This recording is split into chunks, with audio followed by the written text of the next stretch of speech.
De plus en plus, les revenus des retraités viendront de leur épargne. Ça, je pense que c'est important d'officialiser un peu ce discours, que ce soit pas tabou de le dire. L'Express poursuit sa collaboration avec l'Institut de sondage Via Voice, HEC et BFM Business pour cette nouvelle édition du baromètre des décideurs. Régulièrement, nous interrogeons un panel représentatif de Françaises et de cadres sur un sujet d'actualité.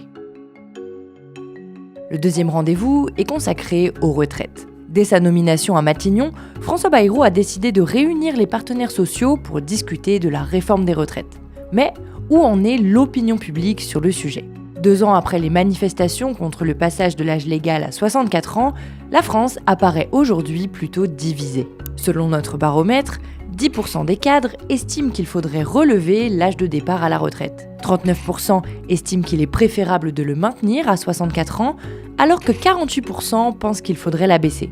Donc voilà, je pense que l'évolution sociétale, elle est claire, qu'il y avait un rejet très très fort de la manière dont cette réforme avait été imposée, avec le 49.3, un débat de mauvaise qualité au fond, parce que après avoir pitché l'idée que c'était la réforme à point, la bonne chose à faire, on était passé à ce truc qui mettait tout le débat sur un paramètre qui est l'âge pivot, alors que tout le monde sait qu'en fait, il y a plein d'autres paramètres. Moi, comme économiste, en fait, je préférerais qu'on garantisse un minimum vieillesse et que pour le reste, on se débrouille en épargnant. Les cadres que nous avons interrogés sont majoritairement bien préparés à la retraite, puisque 59% d'entre eux y consacrent déjà une part de leur épargne. Les gens savent qu'il faut épargner, je pense qu'ils l'ont en tête. En revanche, je suis d'accord que l'épargne des Français est sans doute pas bien allouée, précisément parce que la retraite est un produit risqué.